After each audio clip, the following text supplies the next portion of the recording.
The first sound that woke me was not a scream or a crash. It was a familiar mechanical hum that had always meant one thing: the garage door. For years, that low, grinding note had meant the end of a school day or my father returning home. That night, it sounded like the beginning of something else entirely. I grew up in a house that felt just the right size for a family that wasn't too small, but never extravagant either. For most of my childhood, I shared a room with my older brother. 2 twin beds facing each other, 2 dressers, 2 closets, and barely room for a single desk. It wasn't cramped in a way that made you miserable. It was just a lived-in, practical kind of cozy. When my brother left for college, I took his bed, reconfigured the furniture, demanded a desk. The tiny personal revolution that means more as a teenager than it probably should. For 2 years, that setup fit me. Homework at my desk, late night reading before bed. Later, when both of us returned to the house after college, the roles shifted again.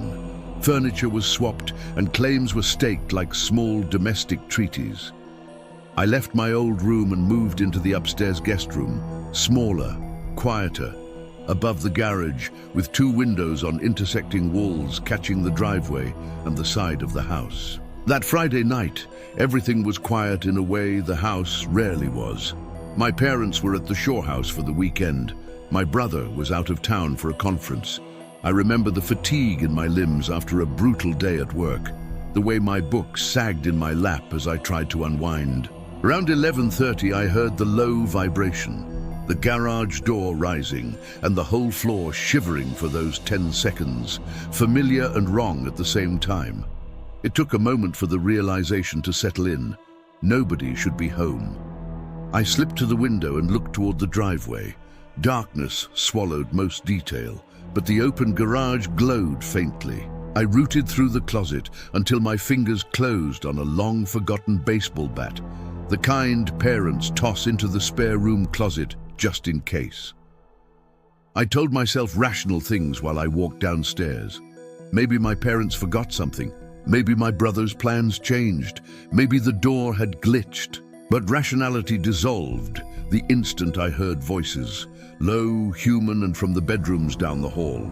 My phone screen was a small, steady light as I dialed 911, whispering my address into the receiver.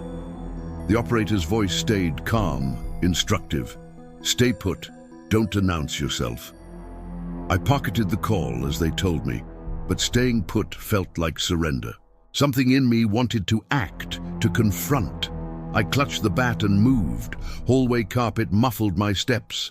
Drawer sounds came from my parents' bedroom, the sharp, careless rustle of someone sifting through someone else's life. I rounded the corner and, driven by a mix of fury and fear, yelled and charged. 2 men were bent over my mother's closet, caught off guard by the burst of noise and motion. For a second, their surprise felt like a weapon of its own. Confidence rose in me because I had the element of shock, because they hadn't expected resistance. I swung at the closer man. The bat connected with flesh. He cursed, stumbled, and fell. The other lunged larger and faster than I expected and brought us both to the floor. Hands grappled the bat away from me. Fingers closed around my throat. Panic boiled into white-hot sensation under my skin as I clawed at him, feeling the vice of his grip and the alarming ease with which he overpowered me. Then I saw the first man crawling back toward us, a glint in his hand that I recognized before I wanted to, a knife. Those moments stretch and compress like film. There was a torn, hollow acceptance that whispered the worst possibility into my head, that this was the end. I thought about the faces of my family, about how deep the silence would be after everything stopped. Then, distant and thin at first, I heard sirens. Adrenaline and the abrupt change in the scene blurred the rest. The second man swung the bat. My world blackened. When consciousness returned, an officer was kneeling over me, voice filtered and close. They told me to stay still in case of concussion. The back door to my parents' bedroom gaped open, an exit path carved by the intruders. They'd run when the sirens drew near. Paramedics checked me. I refused the ambulance despite the throb of pain, the haze that lingered at the edge of my vision. Police photographed the room, took my statement, and canvassed the neighborhood. My parents arrived and, in the immediate aftermath, were furious, not at my fear, but at my decision to confront the intruders rather than hide. Hindsight, they argued, could have led to capture. They were right. Terror, even courage, sometimes has a price. But the part that didn't fit with robbery or a random break-in was the precision. Every door that should have been locked was locked. The garage door could be opened only by a small wireless button my dad had programmed to his car. Whoever opened it had known where the button was. Whoever chose the timing knew my family's weekend plans and that my brother would be away. Whoever entered knew a little too much about our comings and goings. The men were never caught. My parents installed cameras, motion sensors, and lights the moment they returned from the shore. My father grew paranoid in ways I hadn't seen, the kind of restlessness where every creak is a possible threat. I moved on with my life. The house remained the same shape. But something in me had shifted. I can't say that night changed every part of me, but it altered how I felt the world. Life before thinking I might die, and life after are not the same. There is a dissociative shade to memory now. A flash of that acceptance, that hollow calm that was waiting in the dark. If you think the first story's violation of domestic safety was unnerving, the second story removes the blunt chaos and replaces it with calculated cruelty. Deception used as a weapon. The call that emptied the house. The phone call arrived like a small, precise trap, familiar enough to be believed, formal enough to command action. By the time I understood what had happened, it was already too late. I moved home recently to help my aging mother. The duplex I found was the right compromise between proximity and independence, close enough to reach her in 20 minutes, private enough that I could still keep my life. My mother, stubborn as she is, had been struggling with small accidents, a few falls, a hip surgery months earlier, the little things that feel enormous when you are the person responsible. I'd been nagging her about a medical alert device. She kept refusing. That evening I was on the couch, the TV, a low wash of light across the room, when a local number flashed on my phone. The woman who spoke introduced herself as an ER nurse and said my mother had been brought in after a fall. She knew my mom's full name, her address, and even referenced recent surgery. Her voice carried professional urgency. "Arrive right away." My chest contracted. I didn't even think to lock the door. I grabbed my keys and left with the kind of single-minded panic that removes ordinary caution. The ER felt like a charcoal sketch of the worst-case scenarios in my head. At the desk, the receptionist found no record of my mother. Confusion, then the recommendation to call my mother directly. The landline answered. "Why are you calling so late?" my mother asked, sleepy and unaffected. I felt the floor drop from under me. The call, the woman at the hospital. It was a lie, a setup. I tore back to the duplex. Fury replaced by brittle dread. The front door was closed, not the tiny relief I'd allowed myself for a heartbeat, but instead a terrible sign. The intruders hadn't relied on careless exits. The rooms inside told a different story. My TV and laptop were gone. Jewelry vanished, but the theft's cruelty registered in the details. Family photos extracted from their frames, prescription bottles taken from the medicine cabinet. This wasn't about easy resale value. This was about something else, a message or a hunt for personal documents and memories. I called the police and explained the phone call verbatim. After listening, they reached the obvious conclusion with me. Whoever had called had access to personal information. Not just names and addresses, but enough to convincingly impersonate a medical facility. The thought that someone might be deliberately manipulating us, using medical fear to empty a home, lodged itself like a splinter behind my ribs. I catalogued what was taken and what wasn't, puzzled by the choices the thieves made. Electronics were gone, yes, but not all of them. Personal photos, medicines, items tied to identity and memory were taken. Not the type of haul a random burglar usually picks. The police suggested identity theft could be the motive, harvesting prescriptions, personal details, anything that could be used later. The idea that someone might be building a profile from our lives felt invasive, in a way simple theft is not. Where had they learned such intimate notes about my mother? My suspicion drifted toward my mother herself. She is social, talkative and generous, with details about her health and family. She has friends and acquaintances, some of whom I did not know well. Maybe she'd mentioned her medical history too openly, or told a story to the wrong person. Maybe someone took those tidbits and turned them into a weapon. My mother was mortified when I suggested it. Defensive at first, but ultimately frightened into caution. She agreed to be more guarded. I bought a security camera, a Ring, and installed it outside. And for the first time in weeks, I slept with the lights on in the living room. The theft passed into a catalogue of annoyances and losses, but the way someone had targeted memories and medicines made the violation feel intimate and deliberate. For months afterwards, I pictured faceless hands pouring through family frames, fingers removing photos as if they were removing anchors. Nothing else happened for a while, and the police found no immediate leads. Yet the lingering sensation was not just the loss of objects, it was the realization that someone used the language of authority and care, a nurse's voice, as a tool to manipulate me. The thought that a stranger could manufacture an emergency and extract someone's presence from their home left me unsettled in a distinct personal way. I began watching for patterns, mail misplaced, odd phone calls, unknown numbers. I taught my mother to verify every call and to never share details over the phone without checking first. We never learned definitively who orchestrated the call or why they took the particular items they did, but they left an impression that extended beyond the missing laptop and scattered frames.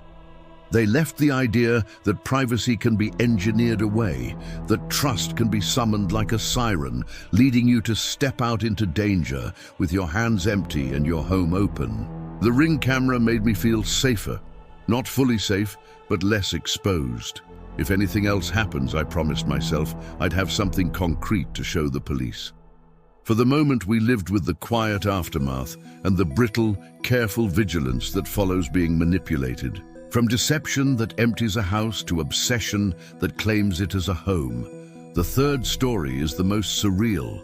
Photos, paperwork, and the sense that someone might already live inside your memories.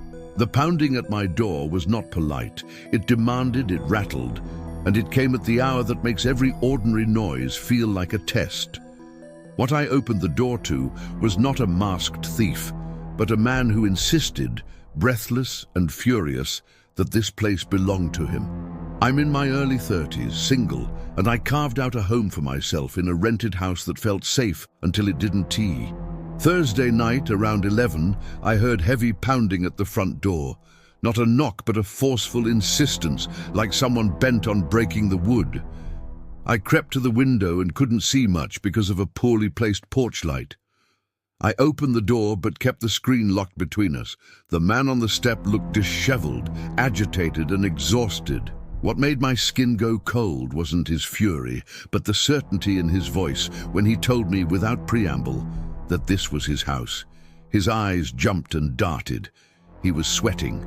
He accused me of trespassing, demanded I leave, and said he'd call the police if I didn't move. I tried to reason with him, to explain that I rented the place, that I had a lease and the keys to prove it. He only grew more agitated and then produced something that stopped my breath: documentation. He pulled a folder and showed me papers that purportedly bore his name. A lease dated months before I moved in, pieces of mail with his name and my address. The pages looked official, the ink and stamps convincing enough to make me hesitate. Then he pulled out photos from his phone. They were images of the interior of my house, my couch, my kitchen table, my bedroom, with him seated or lounging in those spaces. One image showed a woman and a group around my kitchen table on the 4th of July. A box of fireworks sat to the side, unambiguous proof, or so it seemed, of the claim he made. The pictures were recent, well composed, unedited. They did not look phony. For a terrifying moment, I questioned whether I had somehow forgotten living here with other people, whether memory itself had betrayed me. The man's presence at my screen door oscillated between belligerence and a fragile calm. When I said I'd call the police, his anger evaporated into a quiet, almost patient acceptance. He said he'd wait outside. Then he walked away into the darkness. The police arrived and, after I relayed the conversation, suggested the man was having a mental episode. They left after taking a report, but I couldn't live with the image of the photos. My landlord helped me contact the previous tenants. They were baffled. They'd lived alone for 3 years, they told us, and they didn't know the man. My landlord had no record of renting to anyone like him. The documents the visitor had shown could have been forged, maybe, but the photos still gnawed at my rationality. Where had they come from?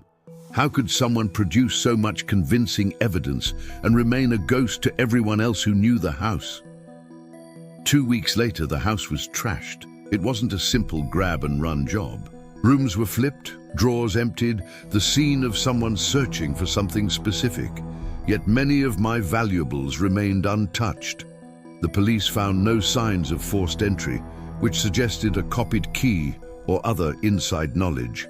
The connection between the man at the door and this ransacking was obvious and terrifying. Whoever had shown the photos, whoever had claimed this house, was also the person walking through my rooms after I left them that night. My landlord replaced the locks and installed security measures. The theory that made the most sense was an obsessive delusion. Someone believed with pathological certainty that he lived here and that he had a right to reclaim his things. Maybe he had paperwork crafted to fit his narrative. Maybe the mail and lease were forgeries. Maybe the photos were staged or taken long ago and doctored. Still, none of these explanations fully explained the key in the lock, the precision of the ransacking, or the way the photos were so intimately accurate. Friends offered wild hypotheses.